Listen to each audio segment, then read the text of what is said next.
ECB and earnings. While the euro is threatening to drop and stay under $1 this week, European Central Bank will hold its monetary policy meeting on Thursday, just a few hours after BOG's meeting. Besides these policy meetings, inflation numbers from the UK, Canada and New Zealand also will be significant to follow. On the stock markets, this week we should follow the earnings reports more closely. Let's review the most important events to watch in the week ahead with me, Ahura, and IFC Markets. Number 1. UK labour market data. Employment change, climate count change, average earnings index, and unemployment rate numbers will be published on Tuesday.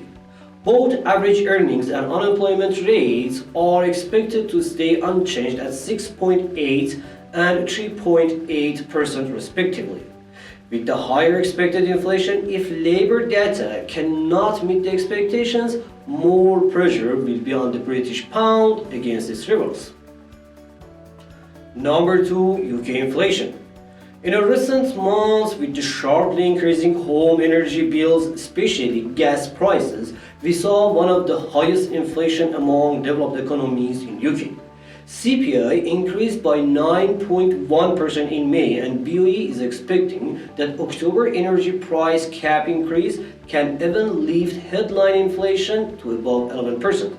For June numbers, while we are waiting for headline increase to 9.2%, core data is supposed to decrease slightly to 5.8% from 5.9% in May. Overall, expected data will put more pressure on the UK stock markets. Number 3. Canadian inflation. CPI in May confirmed that the Canadian economy is also suffering from the higher inflation like other developed economies. These higher inflation numbers were the main reason for the 100 basis point interest rate hike by Bank of Canada. For the June data, while BOC expects inflation to remain around 8% for the next few months, Canada's headline CPI is expected to increase to 7.9% annually. Canadian loonie has been under pressure in recent weeks with decreasing oil prices, and with these estimated data, lower digits are waiting for it. Number 4. US housing data. The U.S. Department of Commerce is due to publish the housing starts and existing home sales numbers respectively on Tuesday and Wednesday. After slightly raised in April, overall housing starts including single-family and multi-family dropped by 14.4% in May. At the end of the May, existing home sales increased 12.6% from the prior month but decreased by 4.1% on the annual scale. We expect another slight decrease for both numbers, which would be a negative sign for the US stock markets. Number 5. ECB meeting. Finally, the wait will be over. The European Central Bank is to kick off its rate hike cycle this Thursday to make July monetary policy meeting a historical meeting with a 25 basis point rate hike to minus 0.25%.